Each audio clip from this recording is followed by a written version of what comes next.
श्री गुरुवे नमः। श्री कृष्णाय नमः। श्री गोपीजन वल्लभाय नमः। श्री वागपति चरण कमलेभ्यो नमः। श्री सर्वोत्तम जी की बृहद टीका श्री गोकुलनाथ जी कृत अपने चल रही है। सभी वैष्णव को आशीर्वाद है और अपन या सर्वोत्तम स्तोत्र के हमें जहाँ आगे बढ़ रहे हैं अपन, पहले के अपन के 7 श्लोक हो गए हैं और 7 नाम हो गए हैं। ये अपन को 8वें श्लोक में सु जो 3 नाम है वहां में से पहलो नाम अपन ने कर लियो श्री भागवत गूढ़ार्थ प्रकाशन परायण। आगे के 2-3 नाम को अपन जरा मनन कर ले में कि श्री महाप्रभु जी को स्वरूप कैसो बतायो। तो कह रहे हैं कि देवी जीवन को उद्धार करने को लिए आप हमेशा प्रयत्नशील रहे हैं या सतत प्रयत्न करते ही रहे हैं। तो सबसे मतलब जब बात अपन को यहाँ पे ये नई बात मतलब यहाँ पे ये अपन को बताई गई थी कि देवी जीव 2 प्रकार के हैं। एक मर्यादा में भी देवी जीव हैं और पुष्टि देवी जीव भी हैं। तो मर्यादा जो देवी जीव है उनको उद्धार उनको कल्याण कैसे हुए है, मोक्ष उनको प्राप्त हुए तो कि ज्ञान सु वो शास्त्र के पढ़ाई मतलब पढ़वे शास्त्र में उनके मोक्ष को प्रकार या उनके उद्धार को प्रकार बताया गया है कि वो जब तक मतलब वो ज्ञान आगे बढ़ेंगे तो वहां से उनको मोक्ष प्राप्त होगा। तो ये प्रकार बताया, लेकिन पुष्टि जीवन के लिए तो मोक्ष बहुत तुच्छ वस्तु है। वहां में अपन ने 4 प्रकार के मोक्ष अपन ने देखे थे, सायुज्य, सामीप्य, सालोक्य और सारूप्य। इन सभी में ठाकुर जी के आसपास जरूर रहे हैं, लेकिन ठाकुर जी के स्वरूपानंद को न दर्शन प्राप्त हुए हैं और न ही हमको स्पर्शानंद को अनुभव हुए हैं। यासु पुष्टि जीव इन मोक्षण की इच्छा नहीं कर रहे हैं। यासु ऐसे जो देवी जीव हैं, पुष्टि देवी जीव हैं, जिनके लिए श्री महाप्रभु जी ने प्रागट्य लियो है और उन्हीं देवी जीवन के उद्धारार्थ आप यहाँ पे हमेशा सतत मतलब प्रयत्नशील रहे हैं। और ऐसे जो प्रयत्नशील जो हैं श्री महाप्रभु जी, तो वहां पे शंका भी ये बताई गई थी। अपन को ये सिर्फ मनन करना या सूक्ष्म प्रकार से मैं ले रही हूँ कि देवी जीवन को उद्धार अब कैसे होगा। पुष्टि जीव हैं, उनको उद्धार क्या प्रकार से होगा। उनको या प्रकार की जब चिंता भई तो वह चिंता के कारण वाको अगलो नाम जो आपको बताया गया श्री महाप्रभु जी को कहते स्मृति मात्र आरती नाशन। तो श्री महाप्रभु जी को स्मरण मात्र से या आरती को नाश हुआ। कौन सी आरती? क्योंकि कि जो मर्यादा देवी जीव हैं उनको जो शास्त्र के अनुसार जो उनको उद्धार लिखो है तो हमको तो वह दिशा में नहीं जाना है। तो हमारी दिशा कौन सी है, हमको क्या प्रकार से और कहाँ जाना है।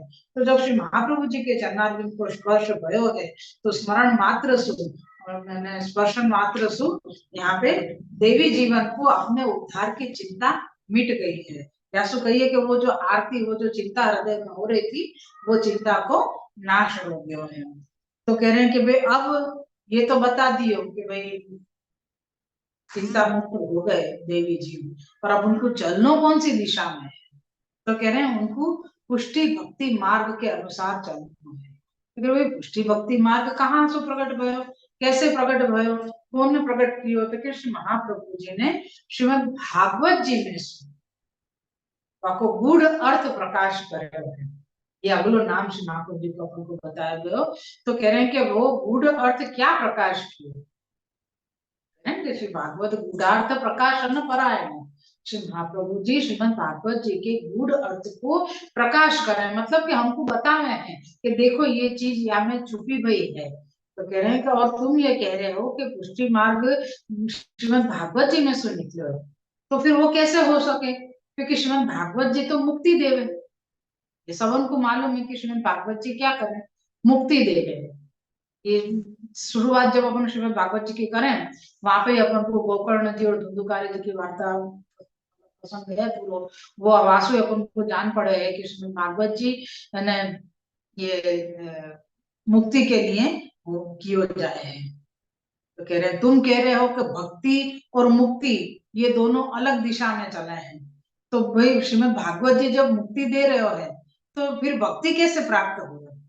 कह रहे हैं कि श्रीमद् भागवत जी जहाँ पूरी हो गए, मुक्ति जहाँ खत्म हो गए, वहां शुद्ध भक्ति चल, यानी मुक्ति देवे वाली ही वो जो साधन है, जो श्रीमद् भागवत जी है, वो ही भक्ति को भी दान कर रहे हैं। और श्रीमद् भागवत जी कौन को स्वरूप है? तो कि श्री ठाकुर जी को स्वरूप है। और श्री महाप्रभु जी आप स्वयं श्री ठाकुर जी के मुखारविंद स्वरूप है। यासु आप यहाँ पे श्रीमद् भागवत जी में जो गूढ़ अर्थ है आपको आप ही प्रकाश कर सके और कोई में सामर्थ्य नहीं है। यहाँ तक तो अपन ने ये 7 नाम तक और 7 श्लोक पूरे हो गए हैं और 8वें श्लोक में से अपन ने पहलो नाम कियो। अब अपन को यहाँ पे कह रहे हैं कि भाई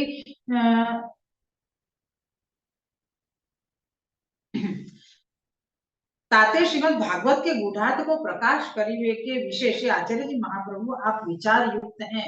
तहाँ यह पूर्व पक्ष होय जो पुष्टि भक्ति मार्ग को फल श्री पूर्ण पुरुषोत्तम के स्वरूप को साक्षात अनुभव करनो सो श्री भगवान को स्वरूप तो निराकार कहो है। ताते निराकार भगवान के रसरूप को अनुभव कैसे करत होंगे?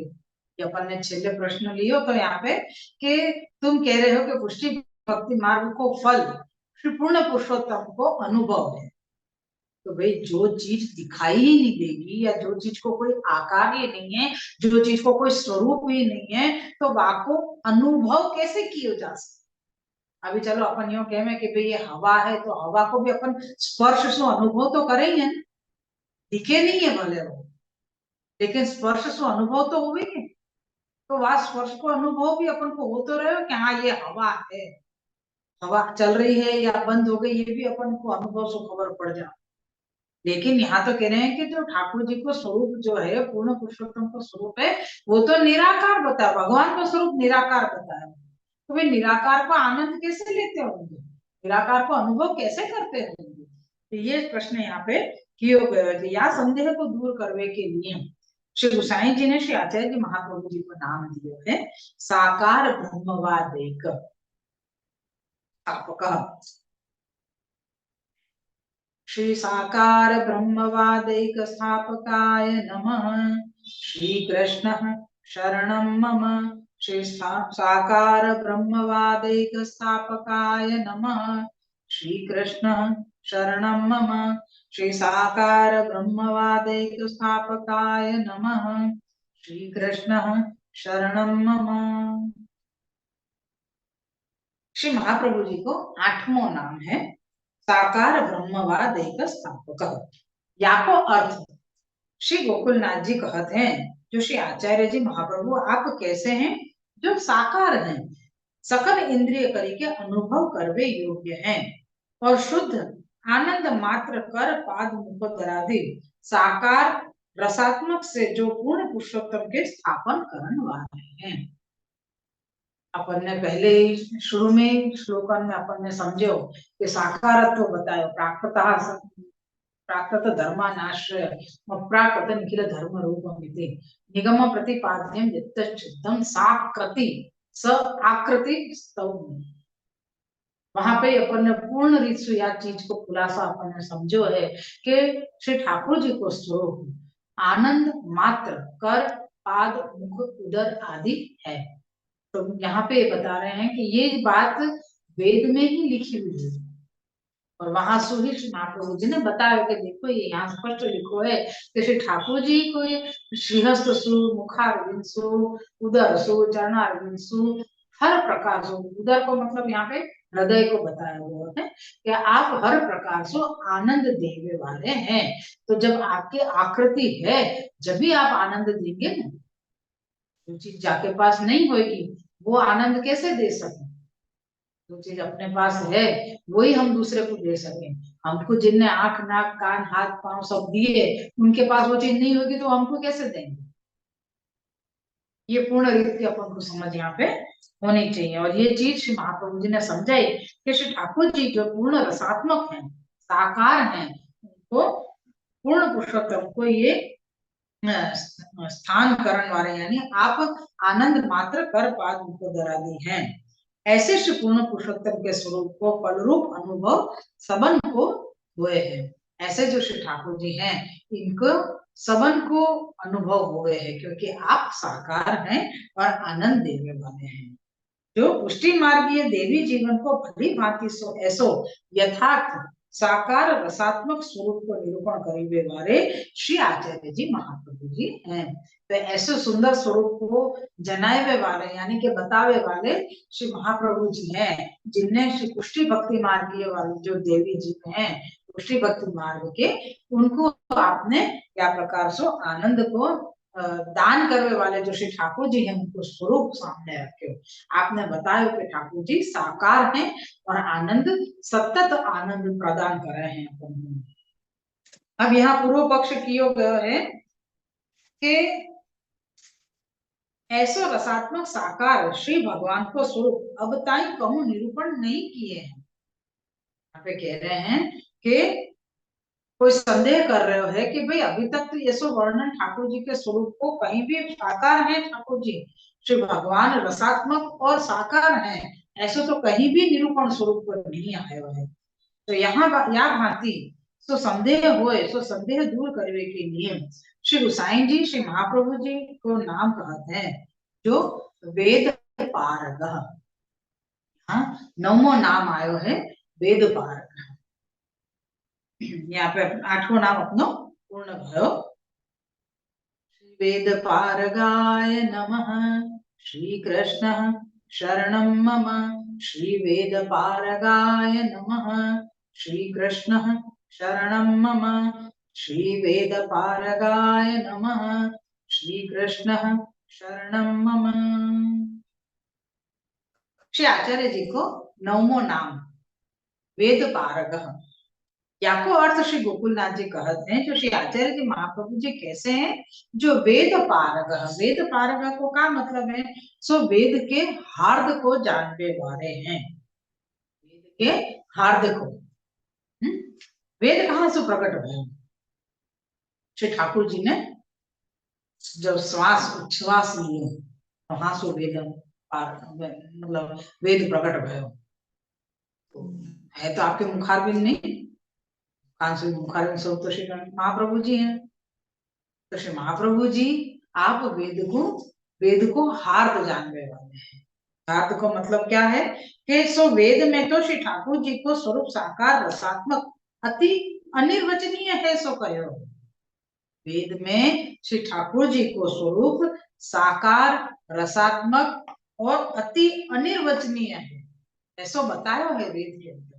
श्री ठाकुर जी को स्वरूप परम अलौकिक है, तो लौकिक नेत्रन सो को देखियो न जाए, ताते वेद कहे सोई मानो। श्री महाप्रभु जी ने हर एक ग्रंथ में हर जगह पे वेद शास्त्र और श्रीमद् भागवत जी को प्रमाण देके ही आप आगे बढ़े हैं। तो यहाँ पे हम बता रहे हैं कि ठाकुर जी को जो स्वरूप है वो ठाकुर जी को स्वरूप हम अपनी या लौकिक आंखों से नहीं देख सकते। तो या के लिए वेद जो कहवे ना वो हमको मान में रखना पड़े।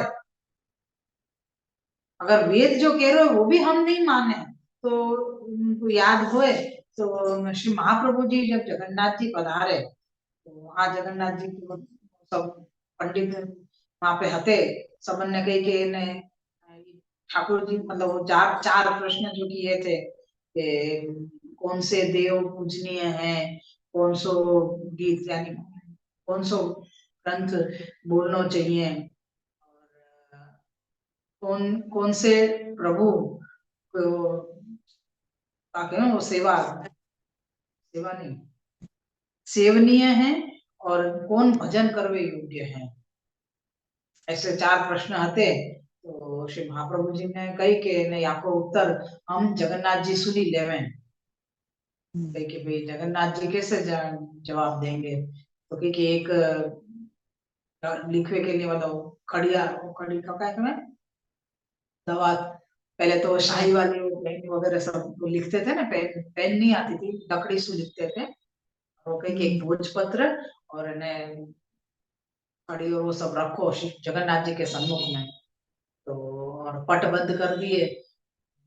कुछ समय बाद जब पट खोले तब आपने उत्तर दियो, कृष्ण ही प्रभु ये हैं। हाँ, ध्रुव और कृष्ण ने ही, कृष्ण को जो बनाया हुआ गीत है, मतलब जो ये गीता, वो ही भजन करवे योग्य, वो ही वांचन करवे के लिए योग्य है, और कृष्ण की ही सेवा करनी चाहिए। ऐसे करके चारों जवाब जब दिए तो वहां में सबन ने मान्य किए, लेकिन एक ने मान्य नहीं किए। तो श्री महाप्रभु जी ने कही कि जो जगन्नाथ जी को जो झुठला रहे हो, तो जगन्नाथ जी को जो नहीं मान रहे हो है, तो वो वर्ण शंकर है। वो मतलब यहाँ पंडित नहीं हो सकते हो। जब ठाकुर जी की बात नहीं मान रहे हो है, देखते भय भी मतलब वो चीज कर रहे हो है, तो जब मालूम पड़ी कि वास्तव में वो वर्ण शंकर ही रहते, यानी जिनके जो ठाकुर जी को नहीं मान रहे हैं। अपन यूं कह कि भाई हमको वेद को ही मान्य रखना चाहिए, तो कभी हम क्यों माने वेद को। तो ऐसे करके कोई प्रश्न करे तो ये बात वो या मार्ग के अंदर भी आवे के योग्य नहीं है। यहाँ ये बात अपन को समझ लेनी चाहिए, क्योंकि जा चीज को श्री महाप्रभु जी ने मान्य करी है, वह चीज को पत्थर की लकीर है, वाके अंदर अपन को कोई भी प्रकार के प्रश्न शंका नहीं होनी चाहिए। तो ये ऐसे क्यों और ऐसे नहीं होना चाहिए, तो या हम या को नहीं माने, ऐसे करके कोई भी प्रकार को वो शंका करनो, ये हमारे लिए कह सकें कि श्री महाप्रभु जी को अपमान करवे वाली बात हो जावे। या सो यहाँ पे कह रहे हैं कि ठाकुर जी को जो दर्शन कर रहे हैं अपन, वो दर्शन करने के लिए अपने ये लौकिक आंखें नहीं काम लगे। यासु वेद जो बतावे ना वही अपन को मान्य रखवे को है। तो यहाँ पे कह रहे हैं कि तो अब वेद ने क्या कहो है, तो कैसो वेद में तो श्री भगवान को स्वरूप साक्षात कोटि कंदर्प लावण्य परम रसात्मक साकार स्वरूप कहे हैं, सोई मानो। वेद में ठाकुर जी को स्वरूप कैसे बताया है, तो कह रहे हैं कि साक्षात कोटि कंदर्प लावण्य परम रसात्मक साकार स्वरूप है।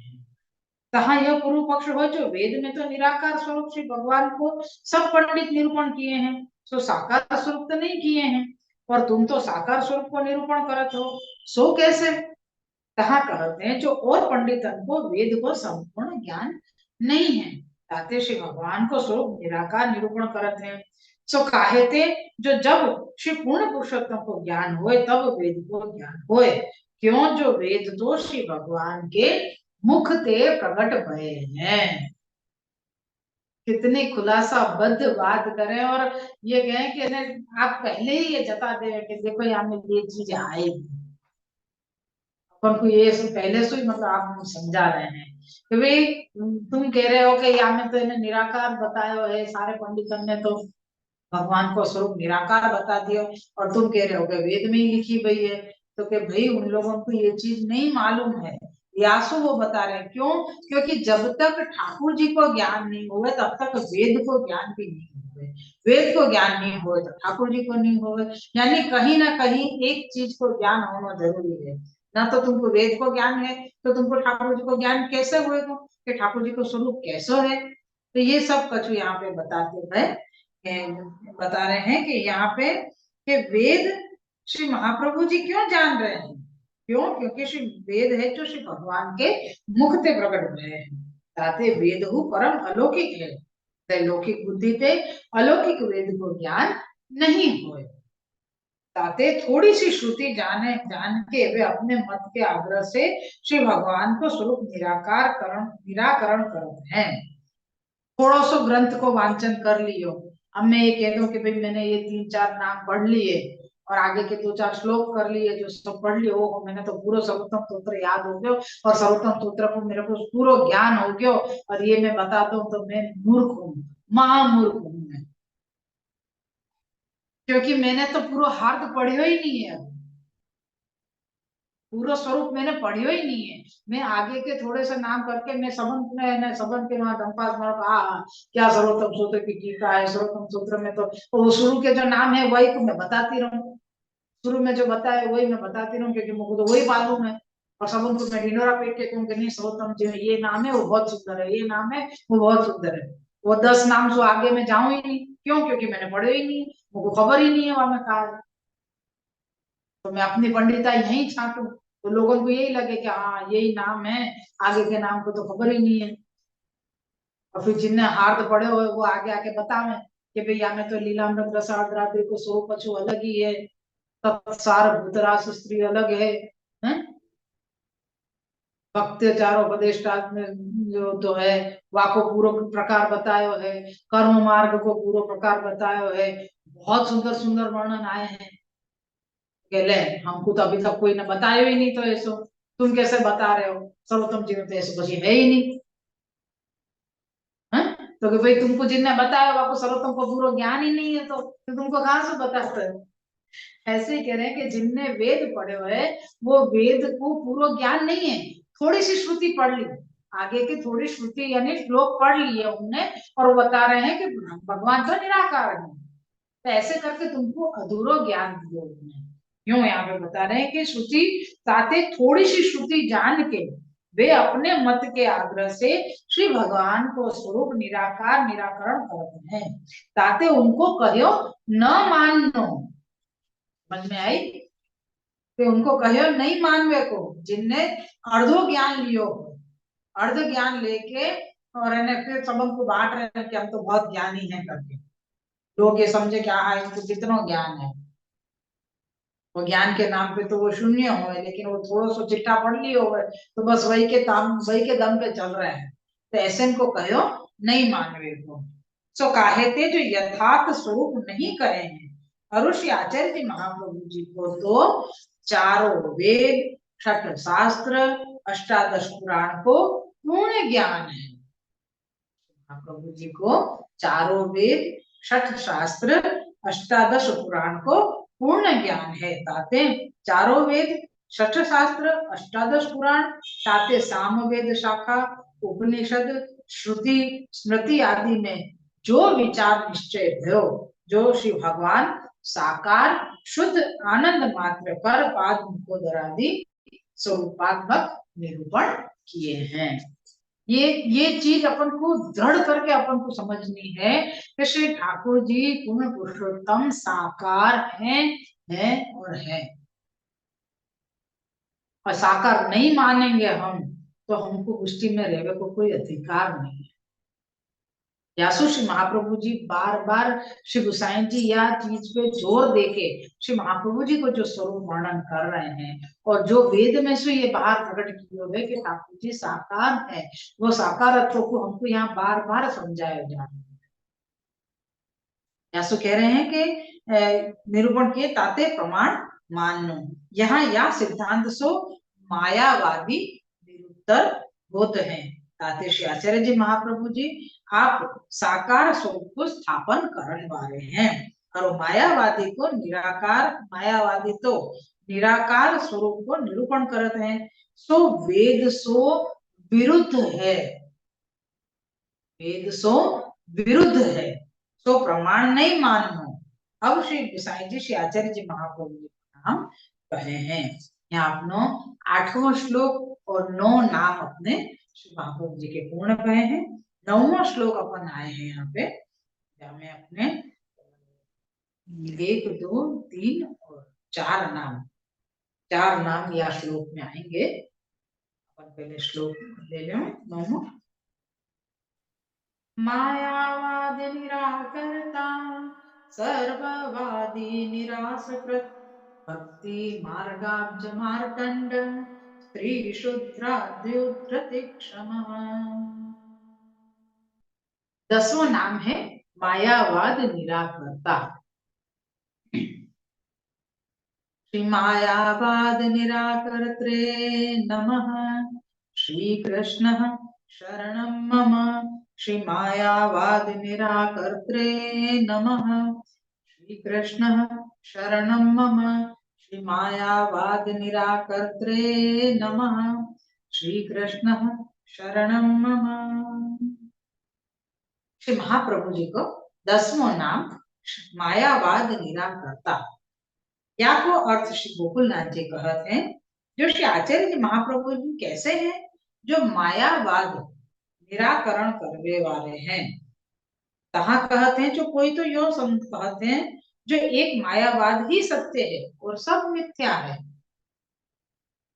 अब यहाँ में मायावाद क्या है और शुद्धाद्वैत ब्रह्मवाद क्या है, ये सब अपन को यहाँ में आगे के सब नामन में हमको पता चलेगी। साईं जी की कृपा से हम यहाँ पे समझेंगे। मायावाद निराकरण करने वाले श्री आचार्य जी महाप्रभु जी हैं। तो कोई यूं कह रहा है कि भाई हमने तो ये सुनी है कि मायावाद सत्य है, एक वही सत्य है, बाकी सब कछु मिथ्या है। मिथ्या को मतलब झूठ है, प्रथा है, यूं कह सकते हैं। सो यह बात वेद से विरुद्ध है। अगर कोई यूं कह रहा है कि मायावाद एक सत्य है, बाकी सब मिथ्या है, तो ये बात वेद सु विरुद्ध है। यासु काहे थे, जो वेद में तो सब वस्तु को सत्य कहे हुए, वेद में सब वस्तु को सत्य कहे हुए। अपन यहाँ 3-4 लाइन ले लेंगे ना, फिर विस्तार से अपन समझेंगे। फिर से मैं थोड़ा आगे से जाऊं। तो मायावाद को निराकरण करने वाले हैं श्री महाप्रभु जी। कैसे हैं? मायावाद को निराकरण करने वाले। तो कोई यूं कह रहे हैं कि भाई मायावाद, हमने तो ये सुनी है कि मायावाद है वही एक सत्य है, बाकी सब मिथ्या है। मिथ्या का मतलब है झूठ है। सो ये बात अगर कोई कह रहे है तो समझ लो कि वो वेद सु विरुद्ध कह रहे हो। क्यों वेद सु विरुद्ध कह रहे हो?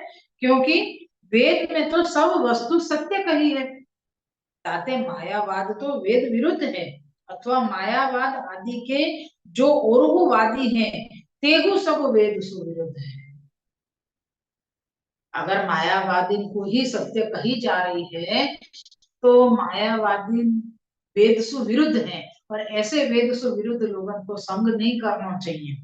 ये स्पष्ट यहाँ पे बता रहे हैं, क्योंकि वादी जो है वो वेद को नहीं माने, और जो वेद को नहीं माने उनको अपने पुष्टि मार्ग में तो कोई कहीं कोई काल में पुष्टि मार्ग में कहा यूं कह सके कि अपन बिल्कुल ये सनातन धर्म में भी वाको कहीं प्रवेश नहीं है। ये यहाँ बताया। सो कौन भांति सो, जो न्याय शास्त्र में तो यूं कहो है, जो ज्ञान इच्छा और प्रयत्न यह तीनों ईश्वर में है। ज्ञान इच्छा और प्रयत्न ये तीनों ईश्वर के अंदर है, परम आनंद रूप स्वरूप नहीं कहे हुए। न्याय शास्त्र जो है ना, वहां में क्या कहिए कि ज्ञान इच्छा और प्रयत्न ये तीनों चीज भगवान के अंदर है, ईश्वर के अंदर है। परम आनंद रूप स्वरूप नहीं कहे हुए हैं। परम आनंद जो स्वरूप है वो परम आनंद स्वरूप ईश्वर के अंदर नहीं है, मतलब बताया नहीं है उन्होंने। ताते यह न्याय शास्त्र को मतु वेद सुविरुद्ध है।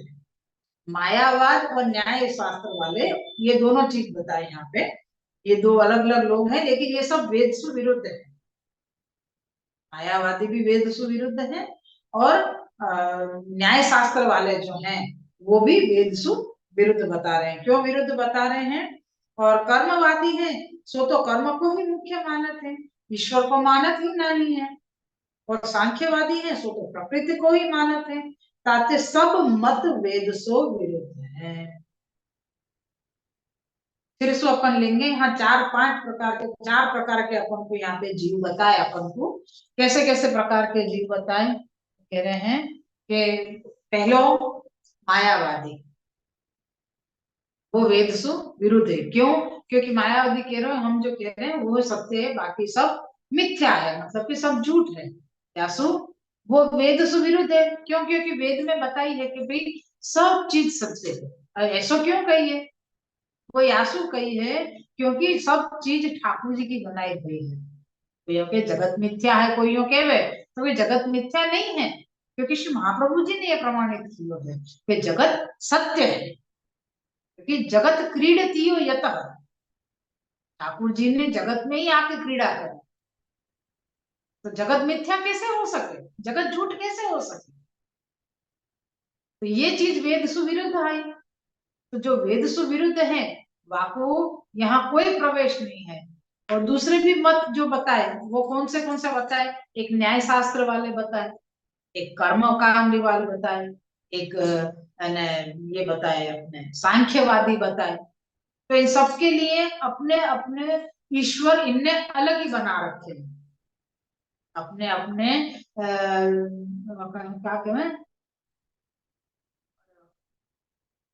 इष्ट देव, अपने अपने इष्ट देव इनने अलग बना रखे हैं और उन्हीं की वो पूजा करें, बाकी सबन को वो झूठ माने हैं या माने ही नहीं है, यो समझो। तो न्याय शास्त्र वाले ने क्या बताया, तो न्याय शास्त्र वाले ये बता रहे हैं कि भगवान के पास ज्ञान है, ज्ञान है, प्रयत्न है और इच्छा है, परम आनंद नहीं है। परम आनंद जब ईश्वर के पास है ही नहीं तो ये तो वेद से विरुद्ध बात हो गई। ये वेद के विरुद्ध है तो ये आपको मतलब ये सब मायावादी है। कर्मवादी कौन से आए, तो भाई वो कर्म पे ही विशेष ध्यान है, कर्म करोगे तो ही तुम्हारा कार्य सिद्ध है, और कोई उनके लिए ईश्वर नहीं है।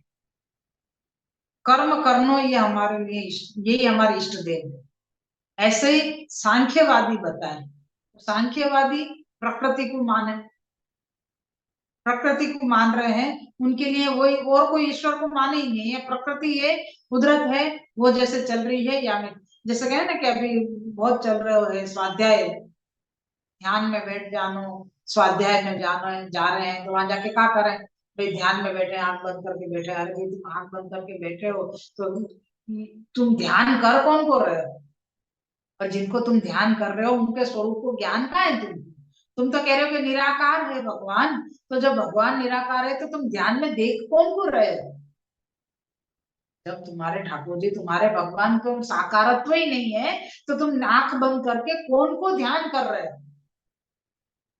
ये भी तो पता होनी चाहिए ना कि हम कौन को ध्यान कर रहे हैं। तो ये ऐसी सब चीजें हैं कि इन सबन को उनके मूल फल की तरफ या मूल चीज की तरफ जानो, वो आपको मालूम ही नहीं कि हम कौन सी दिशा पकड़ रहे हैं। तो ये जो सारे वेद सुविरुद्ध लोग हैं वो उनके उनके लिए यहाँ पे बता रहे हैं कि ये सब झूठ है, वेद सुविरुद्ध है। और श्री महाप्रभु जी, श्री आचार्य जी महाप्रभु जी तो वेद प्रमाण भगवत कृत सब पदार्थ है सो सत्य है। अहंता का मतलब मैं, ममता का मतलब मेरो, मैं हूं तो ये काम हो रहा है, ये मेरो काम है या ये मेरी चीज है, ये मेरे लिए ही है। ये सब जो अहंता और ममता यानी अहंकार और ममत्व, ये जो अपने ही देह सु, अपने ही प्राण सु, अपने ही जान सु, जो अपन को जो प्रेम है, अपन को जो अपने आप पे ही जो है ममता है अपने आप से, और वाकई लिए अपन अपने आप को खुश रखने के लिए हम कुछ भी कर सकते। तो ये सारे जो प्रकार है वो ही एक झूठो है।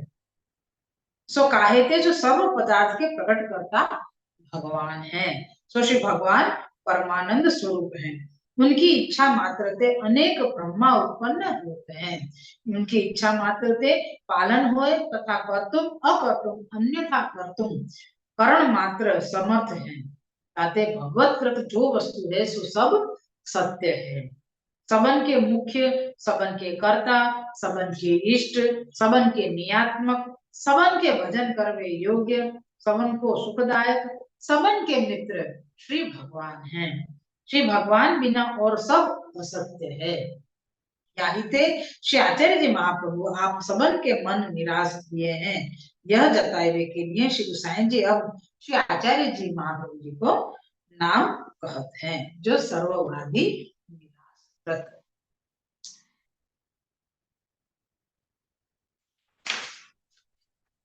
आज यही रखेंगे अपन।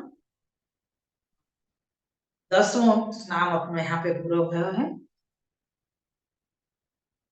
या मैं ये जो मायावाद जो निराकर्ता को जो क्रम बताया है वो वास्तव में बहुत ही समझ में और अपने हृदय में उतारवे लायक है।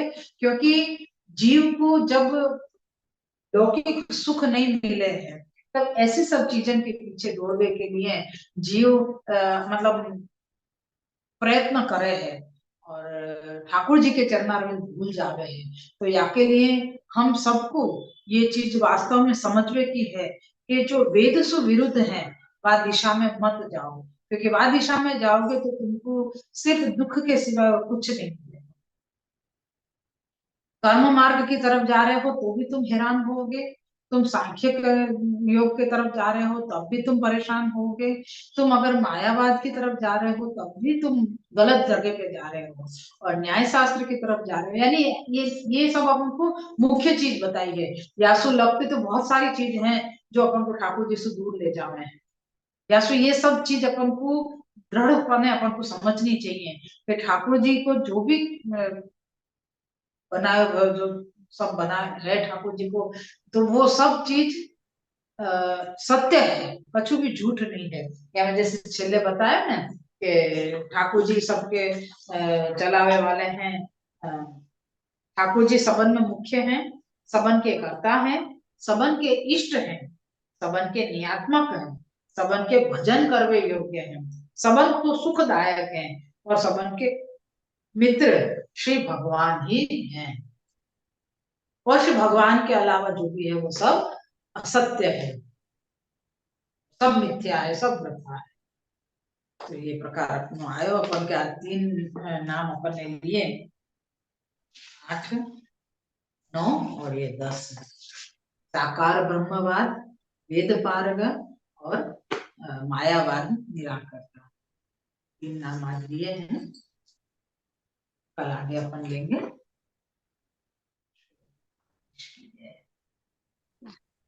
हाँ दीदी, आपने वो बताया ना। हाँ, मैं कोई पूछू बात आपसे? हाँ बोलो, हाँ भले गुजराती में बोलो, वांधो नहीं। हाँ दीदी। एक मिनट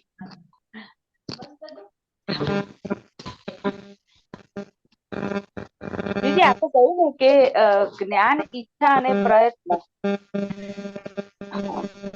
જ્ઞાન ઈચ્છા અને પ્રયત્ન वो सब प्रभु में है। हाँ तो અવાજ આવે છે કોઈ ત્યાંથી? આમાં કઈ કઈ ડિટેલ્સ થી કે સંદર્ભમાં આપ ક્યારેક સમજાવશો દીદી? हाँ એનો થોડો ખુલાસો કરીશું, એટલે કે ન્યાયશાસ્ત્રની અંદર જ્ઞાન ઈશ્વરની અંદર જ્ઞાન, ઈચ્છા અને પ્રયત્ન આ 3 વસ્તુ રહેલી છે, પણ આનંદ નથી એમ, પરમ આનંદ છે એ ઈશ્વરમાં નથી એવું એ કહે છે માયાવાદ.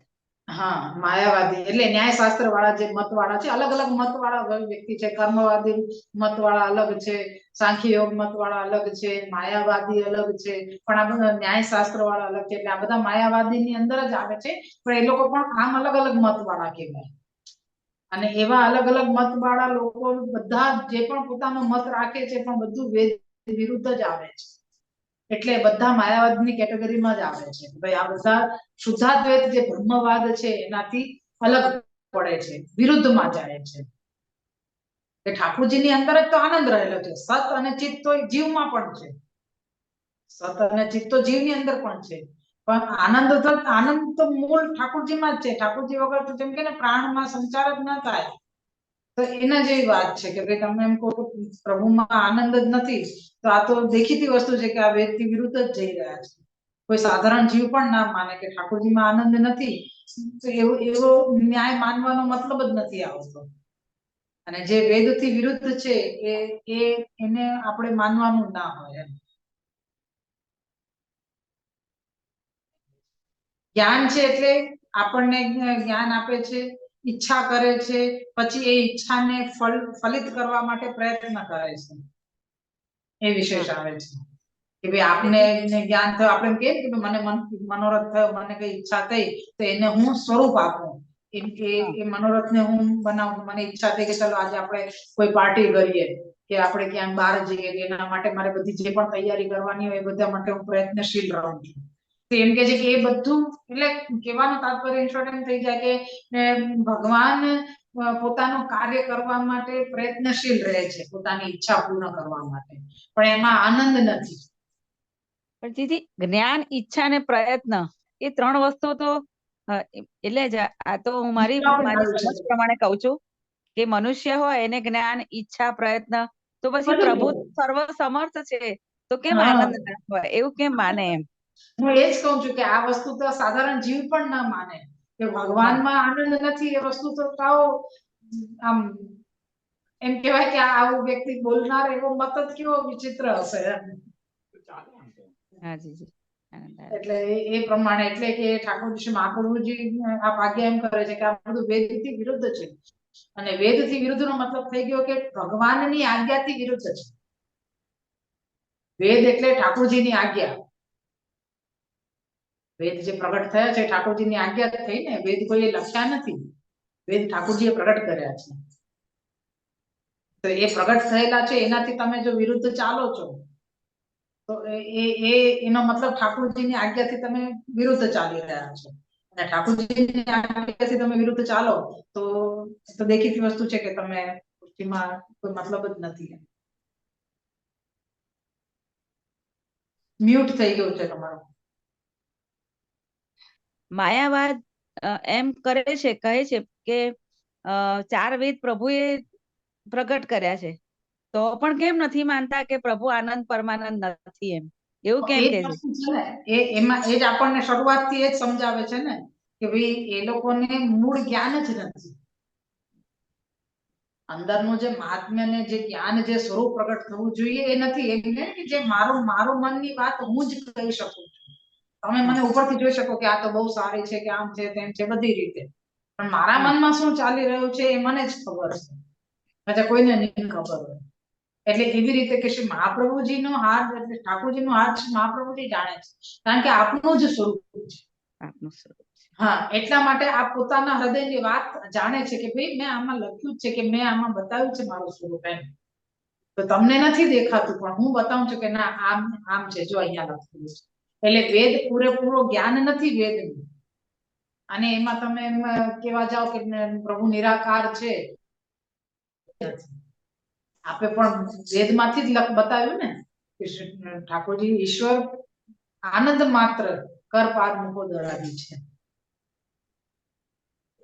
ઠાકોરજી આ વેદમાં જ લખેલું છે ને, મેં બહારથી તો નથી બતાવ્યું. શ્રી મહાપ્રભુજી એમ જ કહે છે કે જો આમાં જ લખેલું છે, એટલે ઠાકોરજી સાકાર છે એ પ્રમાણિત આપે કરી બતાવ્યું વેદને અનુસાર.